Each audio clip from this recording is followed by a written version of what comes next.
প্রভু, আমি হলাম এক তুচ্ছ কৃষ্ণ ভক্ত। ছোটবেলাতেই বাবা মা শিখিয়েছিলেন যে শ্রীকৃষ্ণই হলেন আমার ইষ্ট, আর তাই আজীবন কৃষ্ণ ভক্তিমেই আমি লীন হয়ে রয়েছি। পুরো সংসারের তীর্থস্থান ঘুরে এসেছি। শুনেছি যে আপনি স্বয়ং নারায়ণ, আর আপনি হলেন শ্রীকৃষ্ণ।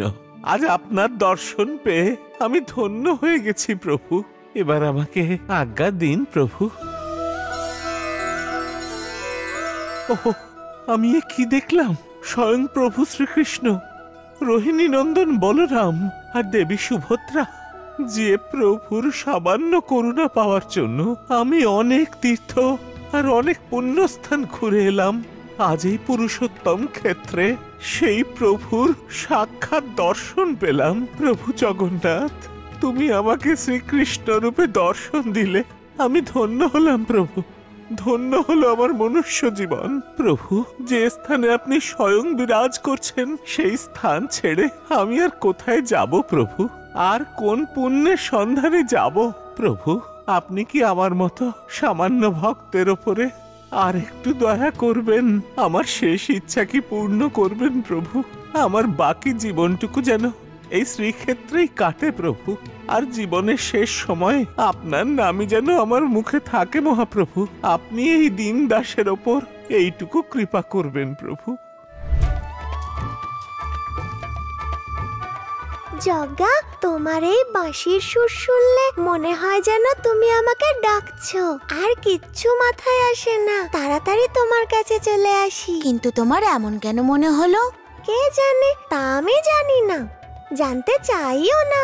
শুধু এটুকু জানি, এইভাবে যেন সারা জীবন থাকতে পারি।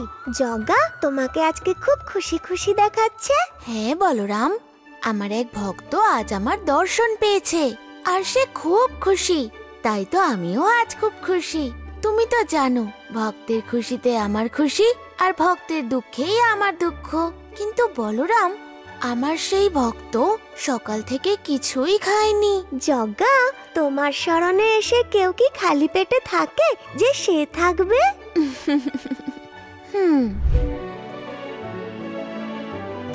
জগন্নাথ জগন্নাথ জগন্নাথ জগন্নাথ জগন্নাথ। বাবা প্রণাম। ভগবান তোমার সর্বমঙ্গল করুন বাবা। আপনি কিছু খাননি তো সকাল থেকে? এই নিন, এই মহাপ্রসাদ খান। কিন্তু বাবা, তুমি কে? আর তুমি কেন আমাকে মহাপ্রসাদ দিচ্ছ? আর আমি যে আজ খাবার পাইনি সেটা কি করে জানলে বাবা? আমার নাম বলরাম। আপনি আগে খেয়ে নিন, তারপর যা জানার আছে জিজ্ঞেস করবেন।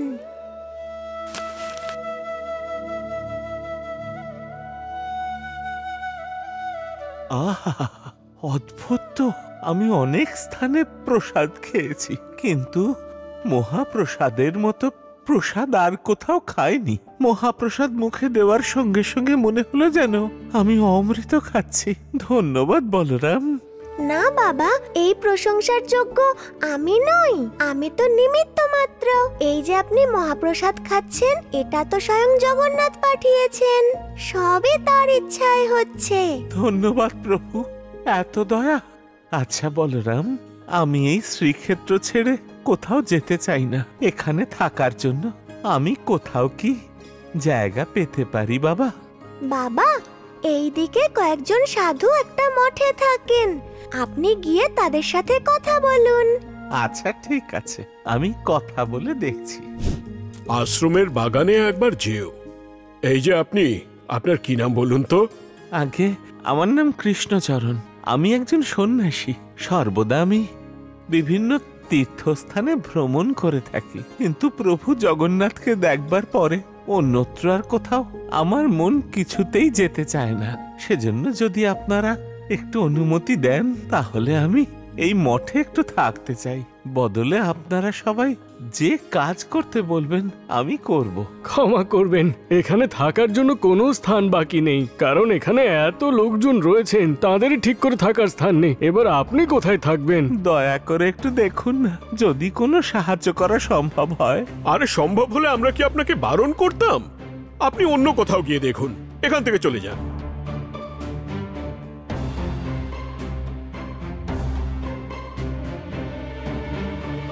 প্রভু, আপনার যে কি ইচ্ছা আমি জানি না।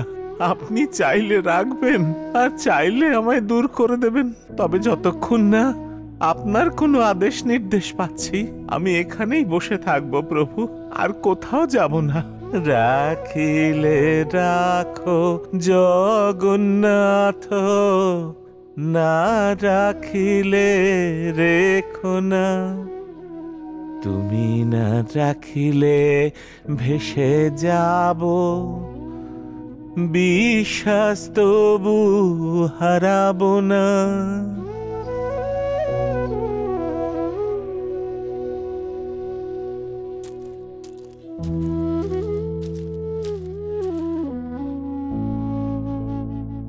ইনি তো সেই বাবা, কিন্তু ইনি এখানে কেন ধ্যান করতে বসেছেন? এই প্রখর রোদের মধ্যে মাথার উপরে একটু ছায়াও নেই। কিন্তু কালকে তো উনি মঠে থাকতে গেলেন, তাহলে কি ওরা মানা করে দিল? যাই, আগে ওনার জন্য মহাপ্রসাদ নিয়ে আসি, তারপর ওনার থেকে সবকিছু জেনে নেব।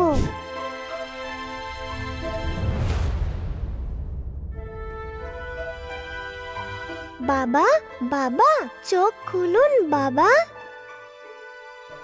এই নিন, খেয়ে নিন।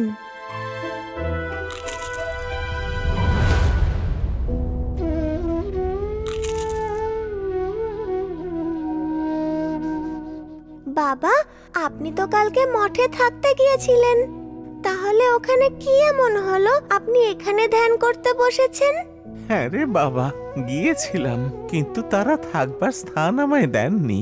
হয়তো প্রভু জগন্নাথ এটা চাননি যে আমি ওখানে থাকি। আপনি চিন্তা করবেন না, আমরা বরং এই জায়গায় ছোট্ট একটা কুটির গড়ে নেব।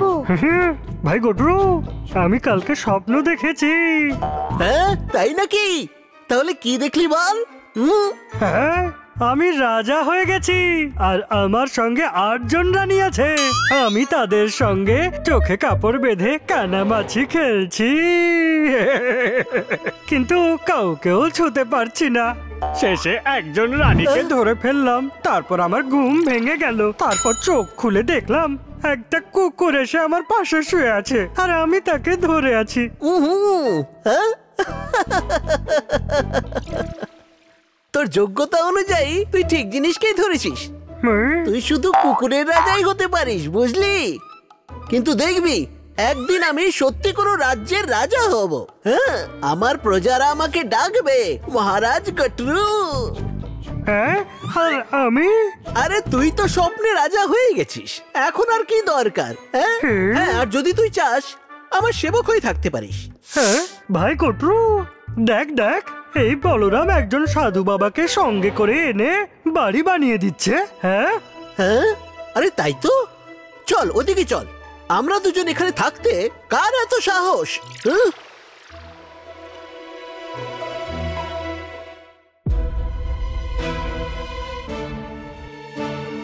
আরে এই বলরাম, তোরা এখানে কি করছিস? হ্যাঁ, আরে এই লোকটাই বা কে? আর তোকে এখানে ঘর তৈরি করতেই বা কে বললো? হ্যাঁ, এখানে আমাদের অনুমতি ছাড়া কোনো বাড়ি বানানো যাবে না, বুঝলে?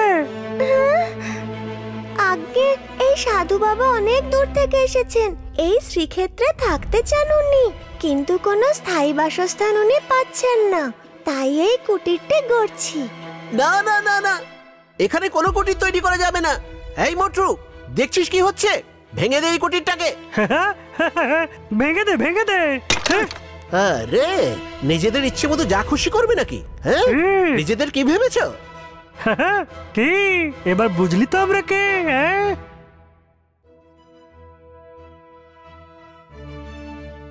বাবা, আপনি দুঃখ পাবেন না যেন, প্রভু জগন্নাথ হয়তো আপনার জন্য এর থেকেও ভালো কিছু ভেবে রেখেছেন, সেই জন্যই এটা হলো। আমি এবার যাই মহারাজকে এই বিষয়ে জানাই। যেমন প্রভুর ইচ্ছা। প্রণাম মহারাজ। প্রণাম বটুকনাথ বাবু। বলরাম, তোমার কিছু কথা ছিল? আজ্ঞে মহারাজ, অনেক দূর থেকে এক সাধু বাবা শ্রীক্ষেত্রে এসেছেন। এই সাধু বাবা সব সময় ধ্যান করেন, উনি চান যে সারা জীবন উনি এখানেই থাকবেন। এই কারণে ওনাকে সাহায্য করব বলে আমি ওনার সাথে একটা কুটির গড়ছিলাম। কিন্তু গাট্রুমাট্রু এসে সেই কুটির ভেঙে ফেললো। এবার আপনি যদি কিছু সাহায্য করেন তাহলে ওই সাধু বাবার খুব উপকার হয়। গোত্রমোত্র, তোমরা দুজনে মিলে ওই সাধু মহারাজের কুটির ভেঙেছো? আগে মহারাজ, এই সাধু বাবা বলরামের সাথে মিলে বিনা অনুমতিতে ঘর বানাচ্ছিল, সেজন্য আমি ভেঙে দিয়েছি মহারাজ। শ্রীক্ষেত্রে থাকবার জন্য সাধু সন্ন্যাসীদের কবে থেকে অনুমতি নেবার প্রয়োজন পড়লো আমিও শুনি। ক্ষমা করবেন মহারাজ, ক্ষমা করবেন। খালি ক্ষমা চাইলে হবে না, তোমরা দুজনে সেই স্থানে গিয়ে ওই সাধু মহারাজের কুটির বানিয়ে দেবে, আর সেই ব্যাপারে কেউ তোমাদের সাহায্য করবে না। সেনাপতি বটুকনাথ। আজ্ঞে মহারাজ। এই কাজ গোত্রমোত্র করে দেবার পরে তুমি আমাকে জানাবে। যথাজ্ঞা মহারাজ।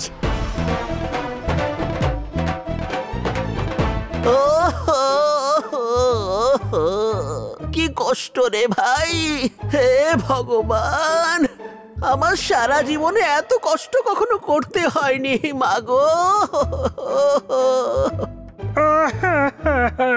ওরে বাবা রে বাবা, এত কষ্ট আমার পূর্বপুরুষেরাও কেউ করেনি গো।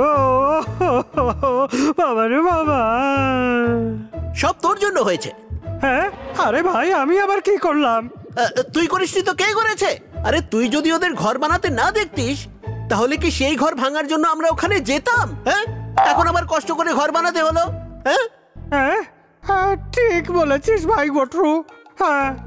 বটুকনাথ বাবু, আমরা গিয়ে ওদের সাহায্য করব একটু। না বলরাম, একেবারে না। মহারাজার একেবারে কড়া নির্দেশ রয়েছে, কেউ এদেরকে সাহায্য যেন না করে, বুঝেছো?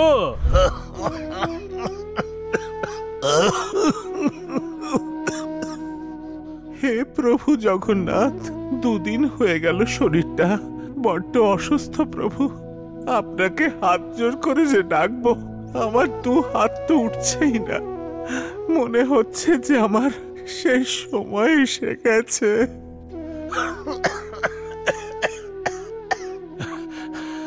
প্রভু, এই শেষ সময়ে আপনারই নাম যেন আমার মুখে থাকে মহাপ্রভু।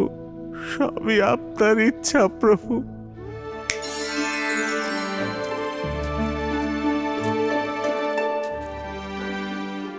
আচ্ছা, তোমার জ্বর হয়েছে? কিচ্ছু হবে না তোমার। এই তুলসীর পাতা খেয়ে নিলে 2 দিনের মধ্যে সুস্থ হয়ে যাবে।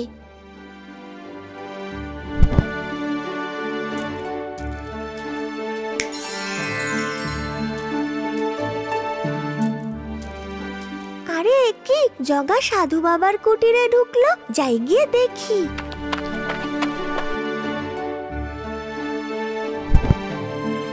আজকে তুমি সম্পূর্ণ সুস্থ হয়ে যাবে। আমি সব দেখেছি বলরাম, এবারে ভিতরে এসো। তুমি কি করছো জগা? তুমি নিজে ওনার সেবা করছো, অন্তত আমাকে তো বলতে পারতে। হ্যাঁ, সে বলতে পারতাম, কিন্তু আমি সেবা করে ভুল কি করেছি? আমার ভক্তরা যেমন আমায় সেবা করে সন্তুষ্ট হয়, আমিও তো তেমন ভক্তদের সেবা করে সন্তুষ্ট হই। তুমি কি এ কথা জানো না? আমার কাছে আমার ভক্তরাই সব। ধন্য তুমি জগা, ধন্য তোমার লীলা। এবারে তুমি যাও, আমিও আসছি।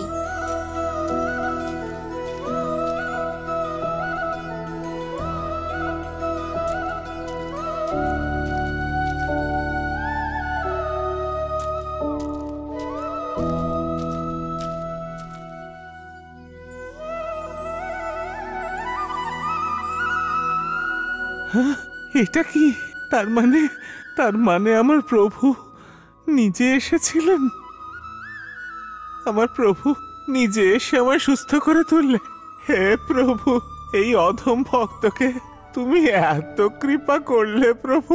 আমি ধন্য হলাম প্রভু, আমি ধন্য হয়ে গেলাম। ধন্য তুমি ভক্ত বৎসল জগন্নাথ, ধন্য তোমার লীলা প্রভু, ধন্য তব লীলা।